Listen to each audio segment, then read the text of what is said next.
Bonjour à tous. Le son est là, oui. M'attendez.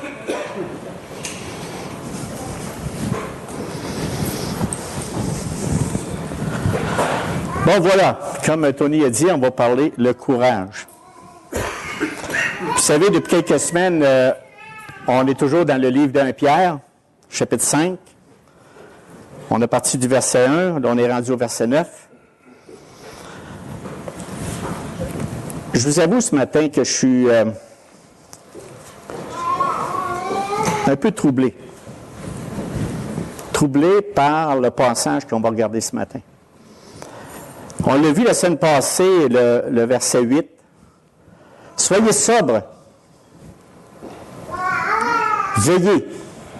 Votre adversaire, le diable, rôde comme un lion rugissant, cherchant qui il dévorera. Je m'avais arrêté là. Je trouvais que le fait de parler de cet être, je dirais qu'on sous-estime, mais en même temps, je ne vais pas lui donner de gloire. Mais en même temps, il faut en parler. Si on ne connaît pas notre adversaire, on va se faire avoir. C'est important qu'on puisse parler d'un être qu'on ne veut pas parler. Dans le fond, c'est pour ça que je suis troublé. Parce que ce n'est pas d'y donner honneur. Je ne veux pas donner honneur à ce diable. Je ne veux pas donner honneur à cet adversaire de notre Seigneur Jésus-Christ, du plan divin, qui est notre propre ennemi. Mais en même temps, il y a quelque chose qui suit. Résistez-lui. Pierre a dit, résistez-lui. Je ne parle pas au travers du chapeau. Résistez. C'est du courage que ça prend. Parce que cassez-vous pas la tête. L'ennemi de Dieu, c'est un rusé. C'est un wise. Vous pensez bon, là, on se pense bon. Puis quand j'étudiais, puis je méditais sur ce verset-là, je me disais, comment, Seigneur, je peux faire tout seul, sans toi, le Fils de Dieu, pour me protéger du malin? Comment je peux faire? C'est impossible. Impossible, sans Jésus-Christ, de résister avec une foi ferme, sachant que les mêmes souffrances sont imposées à vos frères dans le monde. Pierre, quand il a fini sa lettre dans 1 Pierre 5, verset 9, on voyait des attributs que lui, il voulait soulever des comportements qu'on doit avoir. Des comportements, pas parce que, tu sais, je veux dire, pas parce que ça s'achète. Des comportements, c'est des façons d'agir. C'est un ensemble d'une réaction des individus. C'est une façon de, bon, j'agis en conséquence de. Mais qu'est-ce que le Seigneur veut vraiment dans tout cela? Ce que le Seigneur, il veut, c'est que notre nature humaine change. Est-ce qu'on a un cœur qui peut suivre les lois de Dieu sans Christ? La réponse est non. Impossible. Impossible. Pourtant, Dieu veut notre sanctification. Et dans ces versets-là, on a vu au début, c'est des attitudes fondamentales de la maturité spirituelle. On n'a pas le choix, on ne peut pas passer à côté. On a vu d'abord, premièrement, la soumission. Après ça, on a vu l'humilité, la confiance. C'est des versets qui suivent avant. C'est des versets « Résistez aux orgueilleux, il fait grâce aux humbles, humiliez-vous donc sur la puissante main de Dieu afin qu'il vous élève au temps convenable. Et déchargez-vous sur lui de tous vos soucis. » Fait qu'on était rendu la confiance, la maîtrise de soi et la vigilance. On a tout vu ces 5 points-là.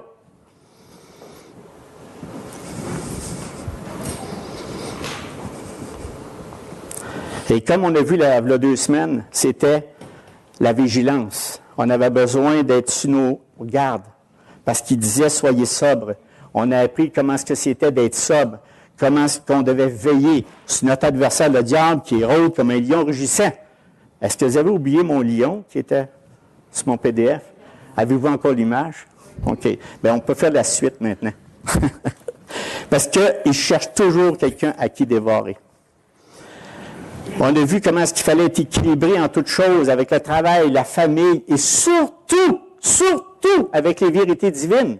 Très important. Parce que qu'est-ce qui l'intéresse, le diable, c'est quoi? La vérité divine. Lui, il aime, puis il la connaît. On pense qu'il ne connaît pas ce que Dieu pense. Il sait, puis il tremble. Il tremble vraiment. Mais il s'en sert pour nous troubler. Il s'en sert pour nous virer en envers. Vous avez juste à penser quand Christ, après 40 jours dans le désert, lorsqu'il est sorti, il y a eu les tentations du diable. Ce n'était pas des petites tentations, on va voir ça un peu plus tard. Il ne faut pas... Lui, tout ce qu'il cherche, c'est ridiculiser le plan de Dieu, d'y donner aucune espèce de valeur à nos yeux. Il ne faut pas que ça ait de valeur. Lui, le but, c'est de dire, ah, t'es bon. Voyons, vous êtes déjà des dieux. Vous êtes déjà Dieu. Pourquoi vous vous cassez la tête? C'est le mensonge qui existe depuis le début. Il dit depuis le commencement. Vous êtes déjà des dieux. Il est le prince de ce monde. Il a séduit la grande majorité des êtres humains sur cette terre. Ne vous cassez pas la tête, il le fait encore. Il le fait encore.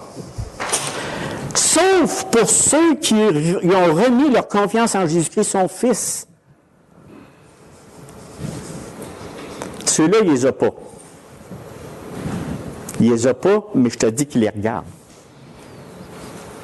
Mais il ne les a pas dans ses mains. Parce que nous, on est dans les mains de Christ. Si du moins, on est dans les mains de Christ. Parce qu'on oublie à Dieu. On croit que Dieu est la vérité.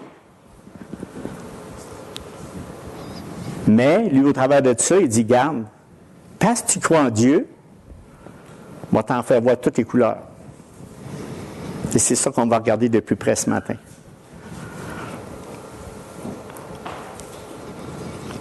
Un des buts qu'il y a, c'est de nous faire croire que nous sommes importants, très intelligents.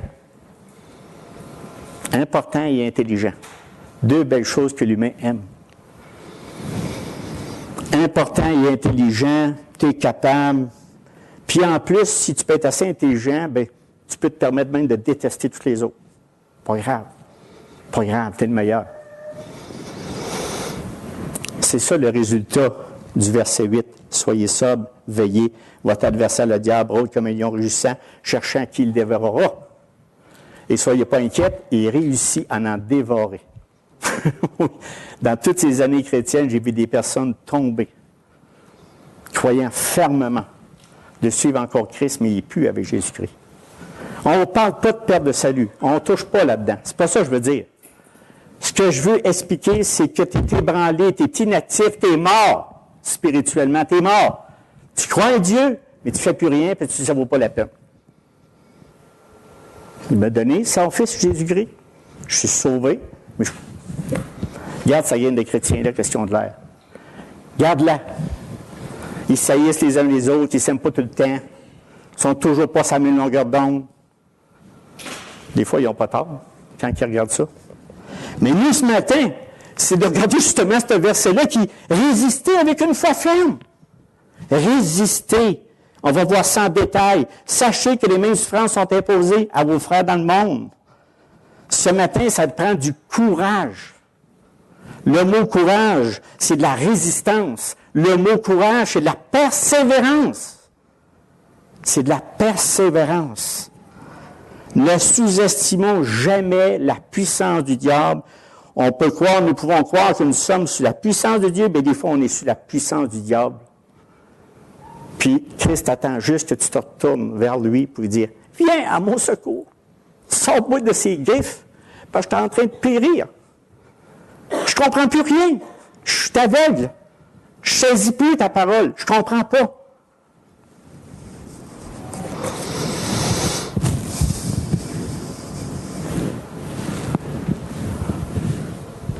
Mon but ce matin, ça prend un but. Le serviteur de Dieu doit avoir un comportement courageux afin de résister en toutes choses aux ruses de notre adversaire, le diable. C'est pour ça que je disais que j'étais confus ce matin, parce que je vais donner un peu gloire à cet être-là, parce que je parle plus de lui que de Christ, le Fils de Dieu. Mais c'est son ennemi. Je veux qu'on connaisse son ennemi. Je veux parler de certaines ruses qu'il utilise pour nous décourager, nous éloigner de Christ, nous tourner de lui tout en disant, voyons, casse pas ta tête, tu es avec Jésus-Christ, casse pas ta tête, ça va bien ton affaire. Il faut apprendre à lui résister en utilisant la parole de Dieu et son Esprit Saint. Seul Christ peut nous protéger de son ennemi, le diable. Donc, le courage. Pour résister, ça prend du courage. On va prendre une définition. C'est beau, courage. Courage. Des fois, on a du courage. Il dit, bon, ben là, il s'en va lutter comme un homme qui a 8 pieds 2 pouces, puis toi, tu es un petit bête comme moi, là, 5 pieds 4. Puis là, tu dis, moi, le renverser, puis... Tu sais, je pensais à David, vous allez penser certainement à David, puis le grand Goliath. Mais c'est pas ce courage-là que David avait. Donc, courage, c'est une force de caractère. C'est fermeté quand on est devant le danger. La souffrance ou dans toute situation difficile à affronter, c'est l'ardeur, le zèle pour entreprendre quelque chose. Ça, je prends des définitions là, du dictionnaire. Prendre son courage de deux mains, c'est faire appel à toute sa volonté, son énergie pour surmonter ses appréhensions pour oser faire quelque chose. Mais aller plus simplement que ça. Les batailles de la vie ne sont pas gagnées par les plus forts, ni par les plus rapides, mais par ceux qui n'abandonneront jamais. Les plus courageux, c'est les plus persévérants. C'est quelqu'un qui ne lâche pas dans la difficulté, dans les épreuves, dans tout ce qui arrive dans la vie, que ce soit un cancer, que ce soit une perte d'emploi, que ce soit une perte d'un conjoint, d'un enfant. Tout ce qui peut y arriver, il n'abandonne jamais.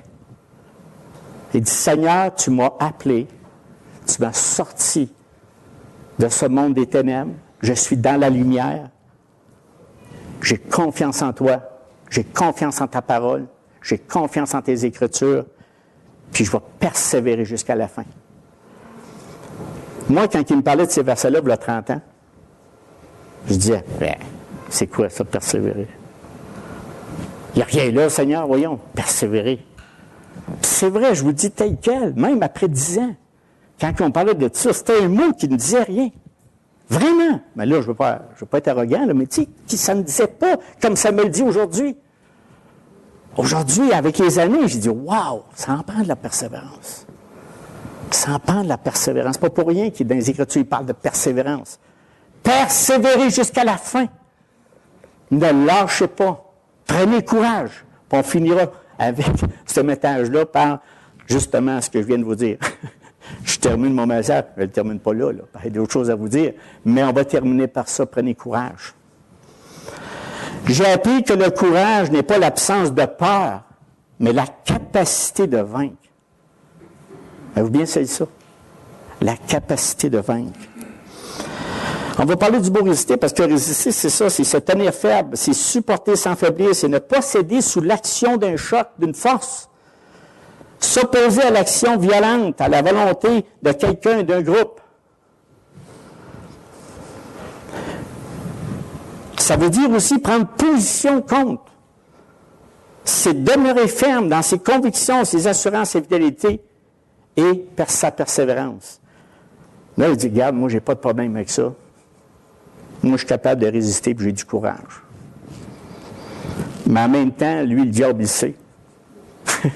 L'adversaire te connaît. Il ne t'attaquera pas là-dessus. Il ne t'attaquera pas là-dessus. Tu as du courage, toi, hein? On va t'organiser le portrait autrement. Aimez-vous ça, ce petit passage-là? On va t'organiser le portrait autrement. Il l'arrange, ton portrait. Ça ne prend pas de temps. J'ai bien dit tout à l'heure, ne sous-estimez pas cet être. Ne sous-estimons pas cet être qui est vraiment un être. Moi, avec toutes ces années avec Christ,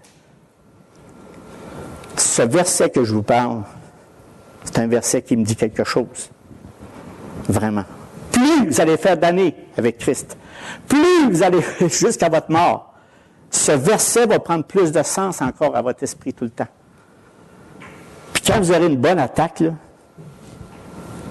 vous allez penser à celui-là. Parce que l'adversaire qui rôde, il cherche qui va dévorer, puis qui va dévorer, on va le voir qui dévore. Mais par contre, découragez-vous pas. Christ a tout prévu. Christ a tout prévu. Il ne nous abandonne pas. Mais quand même, on a besoin de grandir dans sa parole. On a besoin de s'accrocher à lui. On a besoin de regarder à lui. Quelles sont les ruses du diable pour nous faire tomber ou pour nous éloigner? Ça, c'est des questions que je vous pose ce matin. Que devons-nous faire pour résister au diable avec une foi ferme? C'est 3 points qu'on va voir ce matin. Et est-ce que nous sommes les seuls au monde à avoir des souffrances pour la cause de Christ? On va répondre à ces 3 questions-là. La première, je ne sais pas si j'ai confiance en ça, mais ça veut le dire. Je m'en reviens d'abord pour la regarder. Quelles sont les ruses du diable pour nous faire tomber ou encore nous éloigner de Christ? Comme j'ai dit tantôt, je ne veux pas glorifier l'adversaire, mais il faut connaître vraiment qui il est. Tout d'abord, est-ce que Dieu tente des personnes? Est-ce que Dieu nous fait tomber? Non. C'est bon, je n'ai plus rien à dire à ce moment-là. Mais laissez-moi vous dire dans Jacques 1, 13 à 14, et ça, là, c'est quelque chose qu'on doit mettre dans notre tête. Parce que si, dans notre tête, c'est pas clair que Dieu ne tente pas, bien là, on ne pourra pas voir le diable agir. Ben oui, parce que Dieu ne tente pas, il ne tente personne. En partant à la base de savoir que Dieu ne tente pas, ça aide. Fait que tu dis, wow, ce qui vient de passer dans ma tête, j'aime vraiment pas ça. Qu'est-ce qui vient de se passer dans ma tête? Tu sais, c'est un réveil. Jacques 1, 13, 14. Et il dit que personne, lorsqu'il est tenté, ne dise, c'est Dieu qui me tente. Car Dieu ne peut être tenté par le mal. Il ne tente lui-même personne. Mais chacun est tenté quand il est attiré et amorcé par sa propre convoitise. Puis la convoitise, lorsqu'elle est conçue, enfante le péché, et le péché, étant consommé, produit la mort. Aïe, aïe, hein? Oh, moi, j'ai pas de convoitise. J'ai pas de convoitise. Écoute, je m'en vais là tous les jours, là, puis je regarde ce monde rouler, puis je suis tellement spirituel que j'ai pas de convoitise.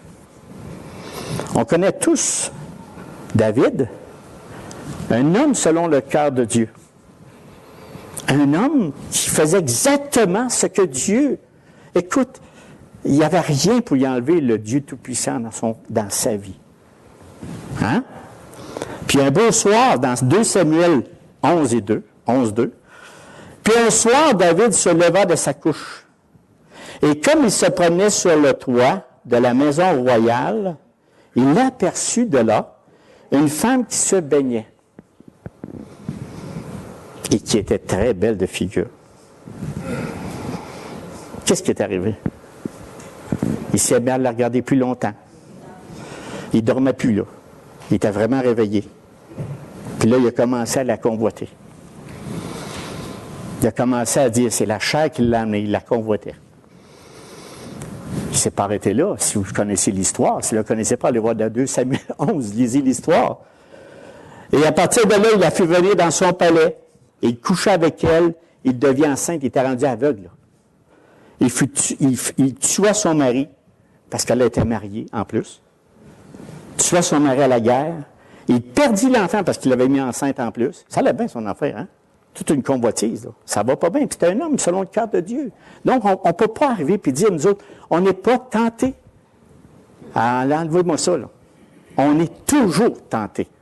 Mais il y en a un qui travaille fort. Je m'imagine dans la tête de David le soir quand il regardait, elle est belle, hein?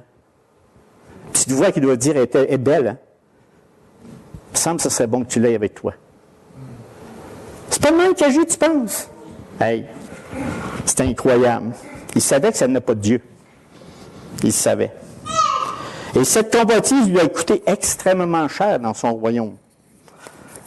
Pas mal cher. Non seulement qu'il avait commis ce péché, puis en plus d'avoir commis le péché d'adultère, là, c'est drôle, il y a bien des choses qu'il a perdues. Bien des affaires. Comme par exemple, il a commencé à nier. Ah, non. Hey, là, il faut que je me débarrasse. Il a tué. Hey, ça ne s'arrête pas là, hein? Le péché, ça ne s'arrête pas là, la convoitise. Donc, non seulement qu'il a été chassé, mais en plus, il tue. Puis là, en plus, là, tout un aveuglement, jusqu'au jour où Nathan le rencontre, il va le voir, puis là, Dieu il dit, on va sortir. Dieu nous aime tellement. C'est vrai que Dieu nous aime. Dieu nous aime tellement, mes frères et sœurs, c'est incroyable. Oui, on tombe dans nos convoitises. Oui, on pêche. Mais Dieu est là, il dit, reviens à moi, mon enfant. Reviens à moi. Reviens à moi, j'ai toujours mes bras ouverts. Là, nous autres, on dit, oh non, ça se peut pas, Dieu ne me parlera pas ce péché-là, puis il ne pourra pas me faire ça, puis papa, puis là, on reste, puis là, ça dure des fois longtemps, des fois 4-5 mois, 6 mois, 1 an. Tu es dans ton péché, là. Tu es dans le péché, là. Puis là, ça n'arrête pas, tu ne veux pas le dire. Lui, y avait-tu le goût de dire ça à quelqu'un? Pas pantoute. Il voulait que ça meure dans le tas, là. Tu sais, si ça peut étouffer, puis, je suis avec Dieu encore. Je suis avec Dieu encore. Ben, il ne voulait pas il voulait pas reconnaître son péché jusqu'au jour que Nathan y arrive. Puis il raconte une histoire d'un voyageur qui avait une seule brebis, qui arrive chez lui, puis pour lui donner à manger, par ben des bœufs, ben des brebis, il prend sa seule brebis, il la prête, puis il donne à manger. Hey, il dit celui-là, là, David était bien frustré après, et il dit, faut le condamner. Faut lui faire de quoi, ce gars-là? Ben, il dit, t'es ce gars-là. Fait que ça rentre entre les dents, hein? Et qu'est-ce qui a été la réaction de David immédiatement après que David dit tuer cet homme qui a pris la seule brebis du voyageur. Puis en plus, tu l'as tué puis tu lui as donné à manger en plus. C'est fort. C'est pas fort, son affaire. 2 Samuel 2 ou 12, 13, il dit, David dit à Nathan, j'ai péché contre l'Éternel. Et Nathan dit à David, l'Éternel pardonne ton péché. Et il en avait fait pas mal, mais il pardonne son péché. Tu ne mourras point. Mais parce que tu as blasphémé les ennemis de l'Éternel, en commettant cette action, le fils qui était né mourra. Déjà une conséquence de la convoitise. Nous aussi, mes frères et sœurs, on tombe dans le péché. Nous aussi, parfois, on reste aveugle et confus. Si il y a quelque chose dans votre esprit dans le moment qui vous rend confus à la parole de Dieu, vous êtes même plus capable de regarder les Écritures, vous êtes plus capable de la lire, parce qu'il y a quelque chose qui pèse sur votre dos. C'est parce qu'il y a quelque chose qu'il faut vous confesser à Christ. Il y a quelque chose qu'il faut vous mettre ouvert à notre Seigneur Jésus-Christ. Puis dire, Seigneur, réveille mon cœur.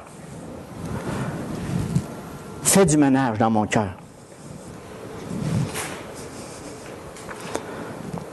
Alors, c'est sûr que nous, les humains, ça nous prend toujours, je cherchais le mot, là, puis ça nous prend toujours un autre coupable. Ah, j'ai tombé, c'est la faute de ma femme. C'est la faute de mon ami. Ouais, je cherchais le mot, c'était un bouc émissaire. C'est exactement le mot que c'était un bouc émissaire. Merci, Louise. C'était un bouc émissaire. Ça nous prend un bouc émissaire. Ah, c'est la faute de l'autre. Mais exactement le jeu de Satan. C'est exactement son jeu. Lui, il veut t'amener dans le péché, il veut que tu restes avec. Là, tu te sens coupable, tu peux plus t'approcher de Dieu parce que tu te sens coupable. Puis à tous les jours, tu te le rappelles. Mais tu es fatigué. Hein? Il est fatigué. Il faut confesser notre péché si vous voulez que ça arrête. Donc, ça, c'est le premier point. Donc, Dieu ne tente pas. Deuxième point. Si Dieu ne tente pas, ça ne vient pas de Dieu. D'où viennent alors? D'où ça vient? La parole de Dieu est très claire sur les sujets. Toutes nos tentations viennent du cœur. Ah ben non, pas encore moins. Pas encore moins! Toutes les tentations viennent du cœur, mais des fois sont sollicitées par un être vil, méchant. J'en mets une partie, lui-là. Là. Parce que des fois, tu es tranquille, puis tu ne veux pas rien faire. Tu ne veux pas rien faire. Tu ne veux même pas. Mais c'est drôle, ce qui tourne autour de notre tête. Alors, on va voir les différents aspects qui nous amènent là. Pensez à la petite voix, à moins que je sois bien à part de vous autres, là, mais pensez à la petite voix qui vient dire « Hey, c'est beau, ça, hein? » Ouais, mais je ne peux pas, là. C'est pas rien, il va continuer. Donc, Marc 7, 21, il dit, on va commencer par regarder vraiment. Puis, une des choses qui n'est pas naturelle à l'homme, c'est bien faire la loi divine. De faire n'importe quelle loi. En tout cas, la loi divine, c'est encore bien pire. On n'est pas apte à le faire. On ne veut pas faire la loi. On est même des lois courantes. Les lois qu'on a dans nos provinces, dans notre pays. Ah ben moi, là, payer de l'impôt, ça va faire. Tu comprends? On n'est même pas apte à ça. Tu sais, on n'est même pas ouvert à suivre les lois du pays. Mais imaginez les lois divines maintenant, spirituelles. Encore moins. Regarde, Marc 7, 21, il dit, car c'est du dedans, c'est du cœur des hommes que sortent les mauvaises pensées, les adultères, les impudicités, les meurtres, les vols, les cupidités, les méchancetés, la fraude, le dérèglement, le regard envieux, la calomnie, l'orgueil, la folie. Moi, je vois le cœur de l'homme sans Dieu comme un bateau sur la mer en dérive. J'ai pas choisi le lac au Passatica, là. C'est trop petit, ça. La mer. La mer, là, tu vois rien au bout. T'as pas de terre. Ta corse est nue de part. Le cœur de l'homme ressemble à ça. Sans Dieu, là, il est à la dérive. Pas une belle image, non? Je parle pas d'un petit lac, là. Pas d'un petit lac au centre de la ville, là, ici, là. C'est trop petit, ça. On parle d'une mer. C'est à la dérive. Tu sais pas où tu t'en vas. Tu t'en vas au gré du vent. C'est ça, les pensées du cœur sont mauvaises dès ta jeunesse. Ils sont constamment portés vers le mal. C'est pas une bonne nouvelle, le matin. Pas une bonne nouvelle. Mais en même temps, il y en a une bonne. J'arrive à ça. Donc, les tentations viennent premièrement, c'est de l'intérieur du cœur. Mais ça ne bouge pas il n'y a pas d'agent extérieur. Comprenez-vous? Ça prend des agents extérieurs. Ça prend qui vont solliciter nos pensées et nos désirs. On a déjà un cœur qui est porté au mal. Mais imaginez maintenant comment on doit contrer nos pensées avec ça. Quand il nous vient des pensées, on se dit, mais qu'est-ce que Dieu dit? Il m'arrive quelque chose, je vois quelque chose de bon à manger, de bon à prendre. Mais qu'est-ce que Dieu dit? 1 Jean 2, 15, 17 est clair. N'aimez pas le monde et les choses qui sont dans le monde. Si quelqu'un aime le monde, l'amour du Père n'est point en lui, car tout ce qui est dans le monde, la convoitise de la chair, la convoitise des yeux et l'orgueil de la vie ne vient pas du Père, mais vient du monde. Et le monde passe et sa convoitise aussi, mais celui qui fait la volonté de Dieu demeure éternellement. 1 Jean 2, 15, 17.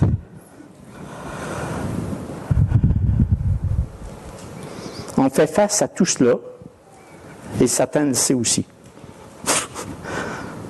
Il est patient, hein? C'est un être vil, menteur, très menteur, séduiseur, c'est séduisant ou séduiseur, séducteur. Merci Tony, ça va mieux. Séducteur, c'est un séducteur né, hein? C'est un séducteur, ne sous-estimez pas. Je veux que ça reste dans notre esprit. Je pense toujours à Ève que j'ai parlé tout à l'heure, alors le serpent dit à la femme, quand j'ai une bonne séduction du diable, je vais lire Genèse 3. Vous ne mourrez point, mais Dieu sait que le jour où vous en mangerez, vos yeux s'ouvriront et que vous serez comme des dieux, connaissant le bien et le mal. Je regarde notre société, ça n'a jamais arrêté. Cette séduction-là est toujours là. Du moment qu'il y a quelque chose qui se passe, il y a une autre affaire qui se passe. Puis l'adversaire ne perd pas de temps.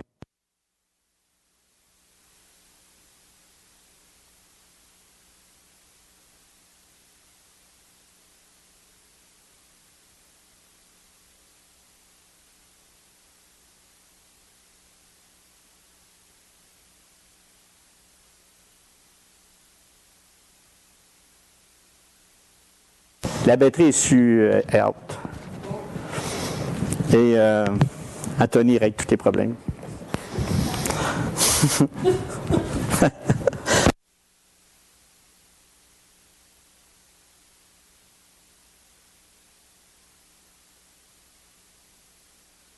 Merci. Là, nous dit 1 Corinthiens 7, 5, ne vous prévoyez point l'un de l'autre, si ce n'est d'un commun d'accord pour un temps, afin de vaguer à la prière pour retourner ensemble, de peur que Satan ne vous tente en raison de votre manque de maîtrise. Donc, dans tout ça, qu'est-ce que ça veut dire? Je prends juste cet exemple-là. Dans le couple, c'est tous des principes bibliques, là. Écoutez, il n'y a pas le temps, ma sœur n'a pas le but de ça, de tout décortiquer ce verset-là. Mais ça veut juste dire, garde, pourquoi qu'il rajoute, ne vous privez pas un de l'autre, ça va bien, mais pourquoi on rajoute de peur que Satan ne vous tente en raison de votre manque de maîtrise? Tu comprends? À tout moment donné dans les Écritures, on ne peut pas tout expliquer un matin ce que le diable fait. Je veux juste vous parler de lui qui détruit le plan de Dieu, qui est là, puis il nous regarde, puis cassez-vous pas la tête. J'ai dit que c'est un rusé. C'est ça mon point important. Puis on le voit avec Christ. Christ a quand même été mis aussi à l'épreuve, mais il a passé le test à 100%. Et nous, on doit s'accrocher à des versets comme ça pour combattre, pour avoir assez de courage et de persévérance, pour vaincre. Pas nous qui va le vaincre. On ne vaincra pas l'adversaire. Avec Christ, on va vaincre l'adversaire. De nous-mêmes, on est fait. Que celui qui est ici, qui pense, qui peut résister et prendre du courage tout seul, sans Christ. Vous savez, il est mort. En partant, je vous le dis tout de suite, là, on peut prophétiser ça tout de suite, il est mort. Il ne passe pas au travers. C'est un rusé, c'est un wise. Donc, Christ est arrivé, il dit, Marc, dans Matthieu 4, 1, il dit, alors Jésus fut amené dans le désert, par l'Esprit dans le désert, pour être tenté par le diable. C'est drôle, hein? Pour être tenté par le diable. Dieu utilise même la tentation venant de Satan pour accomplir son dessein de souverain. On pourrait dire, hey, c'est pas pour rien que dans la prière de Matthieu qui dit, délivre-moi du mal. Seigneur, dans la prière, notre Père qui es aux cieux, ton nom sanctifié, délivre-moi du mal. C'est quelque chose qui devrait être présent dans notre esprit. Chaque jour. Chaque jour. Délivre-moi du malin. Protège-moi du malin. Parce que je ne sous-estime pas. Parce que c'est un rusé. C'est un wise. Moi, il fait son affaire, moi. Cassez-vous pas la tête. Non. Et là, il dit, le tentateur s'est approché. Ah, il fait ça, nous autres? Ben oui. S'est approché, lui dit, si tu es fils de Dieu, ordonne que ces pierres deviennent des pains. Si tu es un enfant de Dieu, si tu es un enfant de Dieu, hein, tu peux avoir plein des affaires, toi. Puisque tu es l'enfant de Dieu, puisque tu dis que tu es un enfant de Dieu qui appartient à Christ. Voyons, mon petit gars, demande-moi n'importe quoi. Tu sais, il prend de la place, là. Mais qu'est-ce qu'il a répondu, Jésus? L'homme ne vivra pas de pain seulement, mais de toute parole de Dieu. Donc, Satan utilise le système du monde pour nous exciter. Ça m'énerve, là. Pour nous exciter notre chair. Tu sais, on l'a déjà, ça. On est déjà dans ce cœur de débauche, d'impureté, de dérèglement, d'idolâtrie, de la magie. On a tout ça déjà. Ça prend juste un tentateur. Puis nous autres, ça nous prend la parole de Dieu pour « Stop! Seigneur, Dieu dit. » Oui, il y a une tentation, oui, mais Dieu dit. Tu ne toucheras pas à ça. Et après ça, c'est la convoitise de la chair. On a aussi la deuxième tentation. Le diable se transporta dans la ville sainte, le plaça sur le haut du temple et lui dit, si tu es fils de Dieu. Moi, c'est toujours le si, hein. Pareil qu'il voulait mettre un doute. Lui, il savait qu'il était le fils de Dieu. Mais nous, c'est la même affaire. Si tu es l'enfant de Dieu, si tu es une personne qui appartient à Christ, il est écrit, jette-toi en bas, car il est écrit, il prend une parole de Dieu en parlant de ça, il prend une parole de Dieu en plus. Il donnera des ordres à ses anges à son sujet, il te portera sur les mains de peur que ton pied ne heurte contre une pierre. Donc, une convoitise des yeux, ça, on a plein tous les jours. Sans cesse, on a tout le temps quelque chose des yeux qui nous amène à convoiter. Bien, le Seigneur a répondu, tu ne tenteras point le Seigneur ton Dieu. Moi, nos yeux, là, c'est des fenêtres ouvertes. Quand vous regardez au travers de la fenêtre, là, chez vous, des fois, on regarde ça, puis c'est beau, la température est belle, on voit le soleil. Mais nos yeux, c'est des fenêtres. On regarde, puis, hop, tiens, il y a quelque chose que je n'avais pas vu. Ah, il s'appelle quelque chose de beau, là. Le Seigneur a mis des choses belles, là. C'est des beaux, tu sais, la belle nature, la température. C'est pas ça que je parle. Je parle de quelque chose qui va vous amener à une convoitise. Quelque chose qui va vous tenter d'avoir, puis que c'est pas possible. Il veut toujours qu'on ait une insatisfaction. Ah, tu pourras avoir plus, tu es bien meilleur. Il veut pas que tu aies un contentement de soi. Un autre point, le diable transportait notre Seigneur encore sur une montagne très élevée. Il lui montrait tous les royaumes du monde et leur gloire. Et il lui dit, je te donnerai toutes choses si tu te prosternes et m'adores. Ça, c'est l'orgueil de la vie. Le Seigneur a répondu, retire-toi, Satan, car il est écrit, tu adoreras le Seigneur ton Dieu et tu le serviras lui seul. Mais nous, là, l'orgueil de la vie, là, il nous a sur tous les bords. On est arrogant, des fois, dans notre situation personnelle, par des travails qu'on a, par des situations qu'on a. Même qu'il y a des gens qui ont donné leur vie au diable à compensation de la richesse. Puis ça existe, ça. Ça existe. Il y a des gens, on a vu au camp, François nous parlait justement, c'est une étude avec les jeunes dans l'immersion, puis il nous avait nommé le nom, je le cherchais, puis je ne le trouvais pas, puis il parlait justement de cet être, lui, il s'est voué son âme à Satan. Carrément. Si tu nous donnes la richesse, il va tout faire pour toi. C'est vraiment un disciple du diable. Il fait dur aussi. Mais il va avoir juste cette gloire-là sur cette terre. C'est tout ce qu'il y a. Il va arriver au bout, il va mourir, point final. Fini. Nous, on veut plus que ça. On veut la vie éternelle. On veut plus que ça. Lui, il a la mort sûre. C'est garanti. Il ne peut pas, lui. Il a choisi ça, puis c'est fait. Mais il y en a qui donnent vraiment leur âme. Ils donnent gloire à cet être vil. Et nous, c'est pas ça que je veux dire, là. Nous, au contraire, il faut que, quand l'orgueil de la vie, qu'importe ce qu'on a dans notre vie, qu'importe les richesses qu'on a, qu'importe, ça n'a aucune sorte d'importance.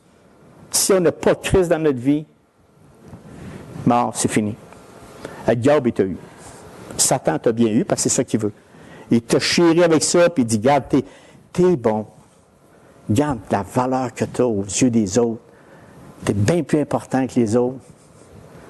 Puis ça, là, c'est à tous les niveaux, là. À tous les niveaux. Lui, il veut que tu sois vraiment important. Les autres, c'est des riens. J'arrive à un autre point ici.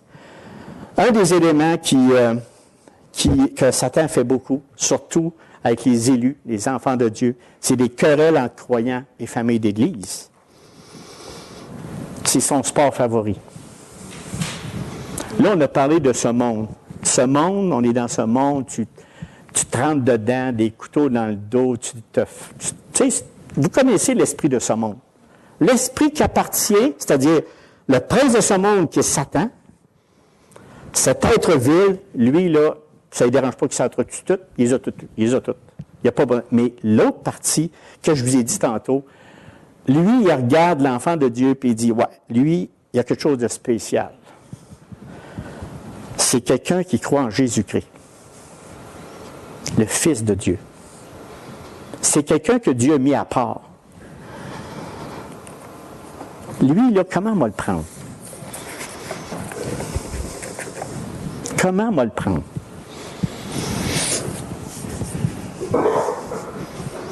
Tout simplement, il m'attend des choses dans la tête. As-tu remarqué, par exemple, lui, dans l'Église, qu'est-ce qu'il t'a fait? Ouais, mais Seigneur, c'est pas grave, je veux y pardonner. Non. C'est trop simple, ça. C'est trop simple. Oui, mais regarde bien ce qu'il a fait, là. M'a amplifié ça, là, ça circule là-dedans. Lui, il t'aide, hein. En passant, il t'aide, là, parce qu'il t'en manque. Des fois, tu veux oublier vite. Non. Il t'aide. Parce que il veut que tu haïsses. Il veut, qu'est-ce qui est écrit dans Galates 5,15, mais si vous vous mordez et vous vous dévorez les uns les autres, prenez garde que vous ne soyez détruits les uns par les autres. Galates 5, 25, 26, si nous vivons par l'Esprit, marchons aussi selon l'Esprit. Ne cherchons pas une vaine gloire en nous provoquant les uns les autres, en nous portant en vue les uns les autres. Et 1 Corinthiens 3,3, il dit en effet, puisqu'il y a parmi vous de la jalousie et des disputes, n'êtes-vous pas charnels et ne marchez-vous pas selon l'homme? On a assez de versets ici pour voir que lui, tout ce qu'il veut, c'est qu'on se haïsse les uns les autres. Mes frères et mes sœurs, sommes-nous des vieilles outres? On n'a jamais parlé de vieilles outres. Des vieilles outres qu'on reste avec notre vieille pantoufle de 30 ans. Puis là, c'est de même que je vois ça, moi, dans l'Église. C'est de même que je fais ça, puis c'est de même que je vais voir ça. Moi, cette parabole-là me fait toujours réfléchir. Je parle pour moi. Tout à l'heure, on a chanté le petit « à moi », comme on dit, Seigneur dit « c'est moi ». C'est moi, je regarde à moi, je dis « est-ce que Gérard est une vieille outre pour la parole de Dieu? Est-ce que Tu es prêt à ce que Christ change de jour en jour dans ton cœur? Est-ce que tu es prêt à accepter certaines vérités? Ah, mais j'ai toujours pensé de même. Puis, écoute, non seulement qu'il ne se contente pas de penser de même, mais il circule son affaire. Une vieille outre, Christ a parlé de ça parce que il parlait des pharisiens qui ne voulaient pas accepter ce sang, tout ce qui amenait de nouveau. Tout ce que les autres étaient accrochés, c'était tout ce qui était dans l'Ancien Testament. Ils ne voulaient pas lâcher, puis ils ne voulaient pas accepter le vin nouveau qui s'en venait, qui était là. Le vin nouveau pour être une nouvelle outre. Parce que qu'est-ce qui arrive à une vieille outre quand tu as du vin nouveau? Ça fend, c'est confus, c'est perdu. C'est tout. Donc, il faut faire attention à un moment donné dans tous. Mettons ça devant le Seigneur, toutes nos frustrations, nos éléments qu'on a, des choses qu'on n'aime pas, des choses par rapport à n'importe quoi. À l'Église, écoutez, vous n'êtes pas à l'abri de tout ça. C'est pas vrai. On est toujours tenté. Tout le temps tenté. Peut-être que tantôt, je ne sais pas, dans 20 minutes, 30 minutes, je ne sais pas, moi là. Il y en a un qui va vous rentrer dedans. Ah ben lui, là, c'est fini. Fini. Moi, je ne reviens plus là, moi, c'est assez. Je n'ai assez. Mettez donc ça au pied de la croix. Mettez donc votre frustration au pied de la croix. Dites, Seigneur, donne-moi donc un cœur disposé à pardonner. Tout simplement. Éphésiens 4, 26, 27, il dit, si vous vous mettez en colère, ne péchez point. Que le soleil ne se couche sur votre colère. Ne donnez pas accès au diable. Et quand on est frustré, ben, on rouvre les portes tout grandes. Ben, il s'y fait fret, là, on les ouvre toutes. Et là, le diable, il rentre. Puis là, il y a du fun. Là, il te nourrit, lui. Hey, t'en veux-tu encore? On va t'en donner un peu. T'en donnes. Mes frères et sœurs, mettons ça au pied de la croix. Le diable est là pour nous détruire. Il est là pour avoir notre peau. Lui, s'il peut en ramasser un, il est tant mieux. Le lion qui rôde. Hein? L'idolâtrie. C'est une autre affaire, l'idolâtrie. On aime s'accrocher à des idoles. On a des idoles dans notre vie. Puis cassez pas votre tête. Lui, le diable, il le sait. Il le sait, lui. T'en veux-tu? Hey, il t'a fait penser tous les matins. Hey, t'aimes ça, toi? Ah oui. Non, mais je m'en passe pas. Des idoles. Ça peut être l'argent, ça peut être un auto, ça peut être ta maison, ça peut être n'importe quoi, des idoles qui passent par-dessus toute l'œuvre du Seigneur. Puis lui, il va t'en mettre encore plus. La médisance, la calomnie. Hey, ça, c'est tout de quoi que lui, le diable, il aime. Il aime ça quand tu ne plais ton tête. Il aime ça. Il aime ça parce que lui, il dit enfin, ça va bien aujourd'hui, il a fait un bon bout sur mon bord. Ça va bien. Bon, il a laissé la parole de Dieu parce que là, il est tellement frustré que, au lieu de prendre le temps d'aller sur la croix, fait qu'il laisse la parole de Dieu. Lui, tout ce qu'il veut, c'est taillisser la parole de Dieu. Il ne veut pas que tu l'aimes. Si nous marchons dans la chair, 2 Corinthiens 10, 3, 5, si nous marchons dans la chair, nous ne combattons pas selon la chair. Car les armes avec lesquelles nous combattons ne sont pas charnelles, mais elles sont puissantes, puis on va voir ça tantôt pour terminer le message, par la vertu de Dieu, pour renverser des forteresses. Nous renversons les raisonnements et toute hauteur qui s'élève contre la connaissance de Dieu. Les raisonnements, c'est toutes les idées, les théories, toutes nos théories, les philosophies religieuses, c'est tous des systèmes de pensée satanique. Cassez-vous pas la tête, il est capable de donner du change. Il est capable de vous mettre une contrefaçon. C'est le leader, c'est le parfait être pour nous donner une contrefaçon de la vie en Jésus-Christ. Puis il est capable de vous en mettre plein les yeux. Et un des derniers points de cette façon-là pour les ruses du diable, puis lui, là, c'est à cette heure que tu es bien frustré, que tu es bien découragé, puis là, tu en auras ce bol de tous les enfants de Dieu, de cette communion fraternelle. Je t'ai eu bien comme il faut, là. Il dit maintenant, isole-toi maintenant. Ça, c'est sa façon finale. C'est de prendre l'enfant de Dieu, le ramasser dans un coin. Enfin, je l'ai tout à moi. je peux faire ce que je veux. Tu n'as pas de message pour confronter tes idées, tu n'as pas rien pour t'exhorter. Non, non, hey, Seigneur, tu sais que je suis bon. Hein? Puis là, tu pries Seigneur, mais tu es avec le diable. Tout seul. Tout seul. Lui, il veut isoler l'enfant de Dieu. Il veut isoler. Comment? 1 Timothée 4.1. Mais l'Esprit dit expressément que dans les derniers jours, certains abandonneront la foi pour s'attacher à des esprits trompeurs et à des doctrines de démons. Y en a-tu? Il y en a. On a-tu besoin de la lumière de Christ? Mais on en a besoin. J'espère que vous n'êtes pas découragés parce qu'on arrive. Maintenant, comment on fait pour résister à tout cet être vil? Comment on fait? Comment on fait? Il faut se ramener à Jacques 4, qui est le point 2. Comment devons-nous faire pour résister à cet être vil? Soumettez-vous donc à Dieu, résistez au diable et il fuira loin de vous. Hey, ça, cette parole-là, es-tu encourageante? Soumettez-vous donc à Dieu. Amenons-nous dans l'œuvre du Seigneur. Résistez au diable. Ça veut dire que tu as une autre chose à faire. C'est pas tout de te ramener, de se soumettre à Dieu. Il faut que maintenant que tu résistes, que tu aies le courage de dire, non, cette partie-là, cette chose-là, cette vérité-là n'appartient pas à Christ. Ça appartient à l'œuvre du diable. Toutes nos pensées, nous amenons toute pensée captive à l'obéissance de Christ. Il y a une pensée qui est là, Seigneur, qu'est-ce que tu en penses? Qu'est-ce que tu en penses, Seigneur? On a besoin de la parole de Dieu, c'est tellement grand, j'ai dit, j'ai jamais le temps de tout parler de ça, mais dans le fond, toute l'Écriture est là, à plusieurs places. En lisant les Écritures, vous allez voir votre cœur en action. En lisant les Écritures, vous allez voir vos pensées qui viennent à la lumière. Vous allez dire, c'est quelle sorte de pensée que j'ai là? Ça n'a aucun sens. Dieu n'est pas d'accord avec ça du tout. Donc, on doit se armer contre Satan.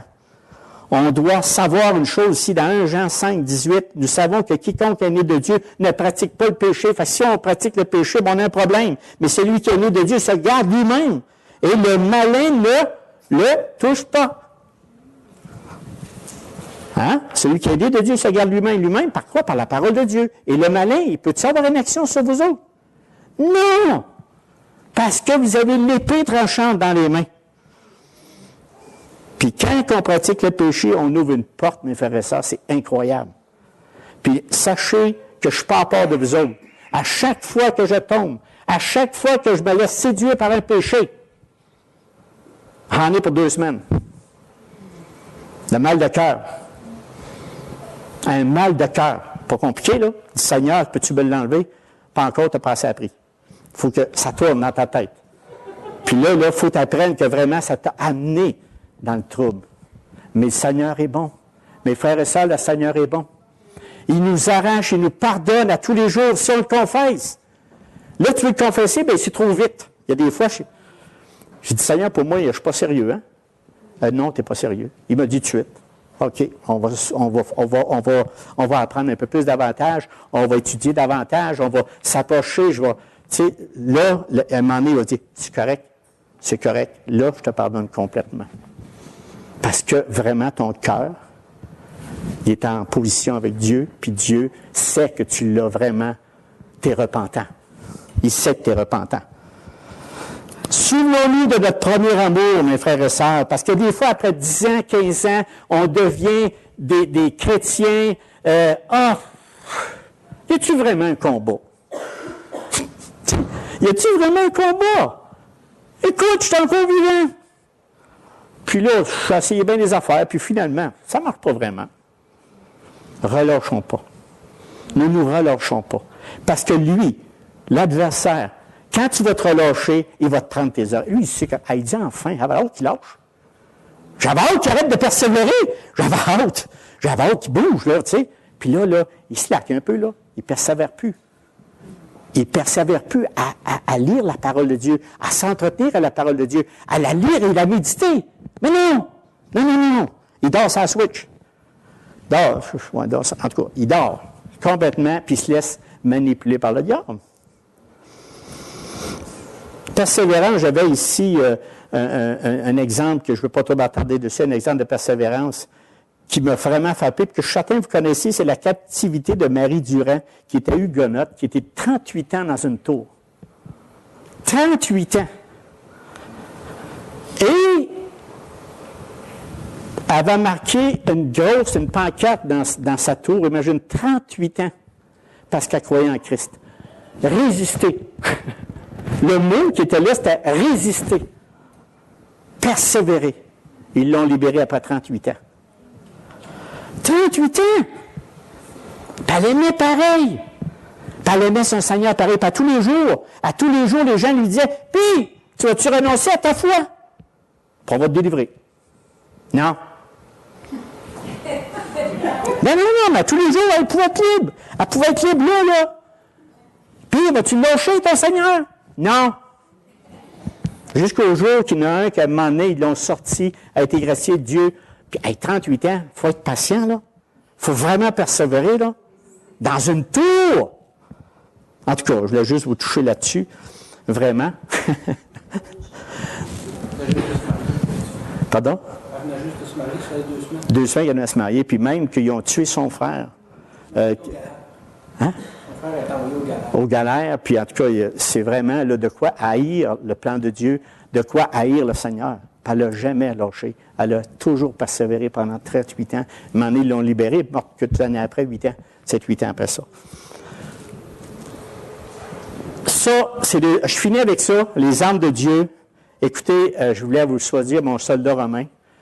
Puis mon soldat romain, je veux vraiment terminer avec ça parce que pour persévérer, pour avancer, écoutez, on a tout. Éphésiens 6, 11, 13, il dit, revêtez-vous de toutes les armes de Dieu afin de pouvoir tenir ferme contre les ruses du diable, car nous n'avons pas à lutter contre la chair et le sang, mais contre les dominations, contre les autorités, contre les princes de ce monde de ténèbres, contre les esprits méchants dans les lieux célestes. C'est pourquoi prenez toutes les armes de Dieu afin de pouvoir résister dans le mauvais jour et tenir ferme après avoir tout surmonté. Quelles sont les armes de Dieu? Tenir, je vais faire un queue de poing rapide. Tenir donc, le premier, le 1, vous allez voir, le numéro 1. Tenir donc ferme, saillie, à vos reins une ceinture, la vérité. Faut qu'autour de nous, on soit attaché à la vérité, complètement, qui tient tout notre linge. Notre linge est là. C'est pourquoi il a mis la ceinture? C'est parce que tout son agrément qui est autour de lui, il faut que ça tienne. Fait que là, tu t'accroches avec la vérité. C'est pour ça qu'il parle d'une ceinture qui nous fait le tour. Puis qu'on soit libre, dans le sens, la vérité nous affranchit. 2, revêtir la cuirasse de justice. C'est-à-dire que ça couvre le cœur ici. On a une grosse murmure qui nous empêche. Ça empêchait des flèches ou des choses de nous toucher. Si une flèche passait à côté, mettons voyons, on cherche le mot, c'était bouclier. Merci. Le bouclier, mettons, s'il passe à côté, on avait encore ça, il y avait une protection supplémentaire. Donc, ça, c'est la justice. La cuirasse, c'est la justice. Où la sainteté est un attribut de Dieu. Les croyants vivent fidèlement dans la sainteté et l'obéissance. C'est ça que ça veut dire. Ils se protègent par la cuirasse, le cœur. Il protège son cœur avec la parole de Dieu. Mettez pour chaussures à vos pieds. Ça, c'est le point 3. C'est le zèle, la bonne nouvelle. Lui, il y avait quoi, eux autres, de spécial après le pied, les bottes, c'était avec des pics. Fait qu'il était solidement ancré sur la terre quand il faisait le combat. Nous, c'est pareil. On doit avoir ce zèle dans l'Évangile, une paix de Christ. Certitude que Dieu nous tient dans nos mains. Quand tu es solidement ancré en Christ, tu es solidement ancré dans tes bottines. Il n'y a pas de problème. Tu es solidement ancré. Fait que c'est ça qu'il faut faire. Il faut avoir des chaussures qui nous tiennent fermes en Christ. 4 et 5, c'est par-dessus tout le bouclier de la foi. Le bouclier, c'est justement celui qui empêche les traits enflammés du malin. Ne sous-estimez pas, mes frères et sœurs, les traits enflammés du malin. Qui, eux, arrivent, ils viennent de partout. On le voit vous avez une image, on le voit par le bouclier. Des choses qu'on ne s'attend pas. Tout qui s'en vient, il va te mettre un doute là-dessus. Ah, ben, Seigneur, c'est pas vrai, c'est ton affaire, tu sais, que tu as là. Puis, regarde, tu vois, tu as fait ci. L'accusateur des frères, l'accusateur des sœurs, c'est le diable pur, c'est lui. Fait que donc, ayons le bouclier pour nous protéger tout le corps entier contre les traits enflammés. La foi persévérante dans la parole, la promesse de Dieu. C'est ça notre bouclier, on s'en tient à ça. Prenez aussi le casque de salut. Le casque de salut, c'est le point 6, ça protège la tête, qui est la cible. C'est une cible, hein, la tête. Quand tu touches à la tête, là, il ne reste plus grand-chose. Quand il décapite, là, le reste ne vaut plus rien. Hein. On va te dire, quand tu n'as plus de tête, tu ne vas pas cher. En tout cas, moi, je pense que ça nous rend pas mal faibles. OK? Très faibles. Non, mais... Parce que la tête, pourquoi on parle de la tête, c'est que lui, il parle vraiment des gens qui ont le salut. C'est des gens qui essaient toujours de nous faire douter du salut de Christ. C'est pour ça qu'on a besoin, dans notre esprit, d'avoir un plan de salut de Christ, d'avoir une pleine conviction que Christ nous a réellement sauvés, qu'il nous a vraiment rachetés de nos péchés, qu'il nous a vraiment préparé quelque chose de spécial. On a besoin de ce casse-là, le casse du salut, une assurance. Plus on est proche de Dieu, plus on est proche de Christ, plus notre assurance du salut augmente. Remarquez ça, ça l'a un. Plus tu doutes, c'est parce que ça fait peut-être un mois que tu ne lis plus. Plus tu doutes du salut, c'est parce que là, tu ne te nourris plus. Ta nourriture n'est plus là, tu ne te rafraîchis pas sur les promesses de Dieu, tu ne te rafraîchis pas sur sa parole. Il faut lire la parole si on veut garder cette assurance. Et l'épée de l'Esprit, qui est la parole de Dieu, c'est le soldat romain avait une épée comme une arme. Nous, on a la parole de Dieu. L'épée qui est la parole de Dieu. Tu dis ça, le diable, regarde bien ça, moi, Dieu dit ça. Réflexe. Réflexe. Puis des fois, tu n'as même pas envie d'aller voir, tu sais ce que Dieu dit. Tu sais déjà. Parce que l'Esprit Saint dit, ouh, ça va pas bien ton affaire. C'est pas bon, ça. Donc, faites toutes sortes de prières, de supplications par l'Esprit. C'est-à-dire Éphésiens 6, 18, faites en tout temps par l'Esprit toutes sortes de prières, de supplications. Veillez à cela avec une entière persévérance et priez pour les saints. Donc, on a besoin de prier les uns pour les autres, de se garder dans la joie du Seigneur Jésus. Il a vaincu Satan.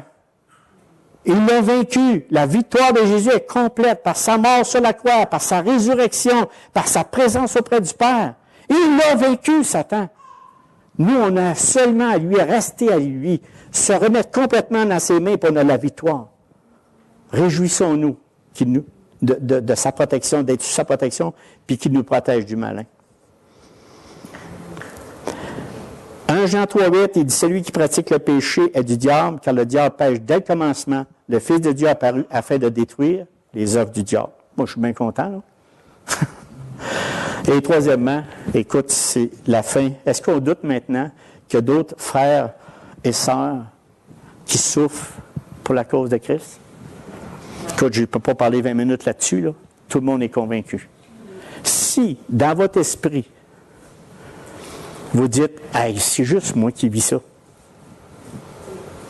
Vous êtes déjà une séduction. Vous êtes déjà séduit. Tu sais, je veux dire, une séduction du diable. Non!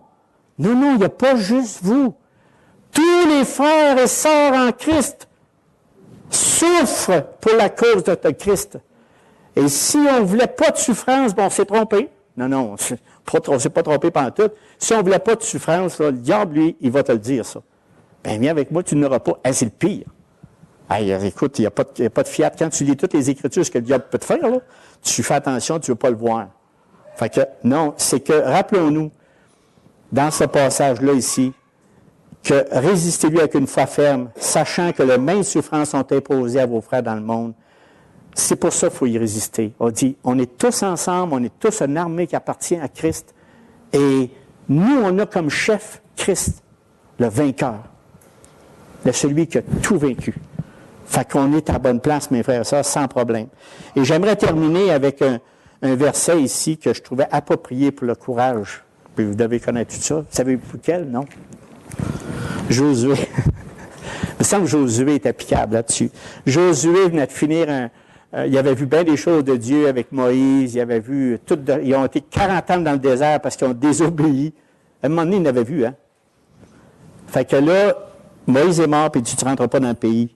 Et là, le Seigneur, il a dit, là, moi, je me mets à la place de Josué, puis je me dis, Moïse est parti. Et regardez ce que Dieu a dit. Partez avec ça, mes frères et sœurs. Je finis avec ça. Josué 1, 5, 9. Nul ne tiendra devant toi. Tant que tu vivras, je serai avec toi. Comme j'ai été avec Moïse, je ne te délaisserai point, je ne t'abandonnerai point. fortifie-toi et prends courage, car c'est toi qui mettras ce peuple en possession du pays que j'ai juré à leur père de leur donner. Fortifie-toi seulement. Et aie bon courage. N'aie pas peur des ennemis qui sont là devant toi, les 7 pieds et les 8 pieds, des forts, n'importe quel. N'aie pas peur. En agissant fidèlement selon toute la loi de Moïse, mon serviteur t'a prescrite, ne t'en détourne ni à droite, ni à gauche, afin de réussir dans tout ce que tu entreprendras. Que ce livre de la loi ne s'éloigne point de ta bouche, médite-le jour et nuit. C'est ça qu'il faut faire, mes frères. Jour et nuit. C'est notre livre de bord. C'est notre livre de salut. C'est notre livre de liberté en Christ. Que ce livre de la loi ne s'éloigne point de ta bouche, médite-le jour et nuit pour agir fidèlement selon tout ce qui a été écrit. Car c'est alors que tu auras du succès dans tes entreprises, c'est alors que tu réussiras. Ne t'ai-je pas donné cet ordre? Fortifie-toi et prends courage. Ne t'effraie point et ne t'épouvante point, car l'Éternel, ton Dieu, est avec toi dans tout ce que tu entreprendras. Je vous laisse avec ça. Que le Seigneur vous bénisse cette semaine, vous encourage, vous fortifie, vous donne du courage. On va prier pour finir. Seigneur, notre Dieu, tu es un Dieu plein d'amour, de bonté, de force et de puissance. Et Seigneur Dieu, on veut vraiment s'en remettre à toi. Même s'il y a un adversaire qui veut détruire tout ton plan, tu es venu sur la terre, tu l'as vaincu. Nous, Seigneur, tu nous as rachetés, on n'a rien fait, et tu nous as mis vraiment en sécurité. Mais par contre, à tous les jours, on fait face à cette adversité-là qui veut nous convaincre que ton plan de salut ne vaut rien. Seigneur Dieu, protège-nous du malin, fortifie-nous, encourage-nous toujours par ta parole, l'épée, pour qu'on puisse rester près de toi et avoir confiance en ta parole, confiance en ce que tu as préparé pour nous. On veut te dire merci, on veut te remettre le reste de cette semaine entre tes mains, au nom de ton Fils Jésus. Amen.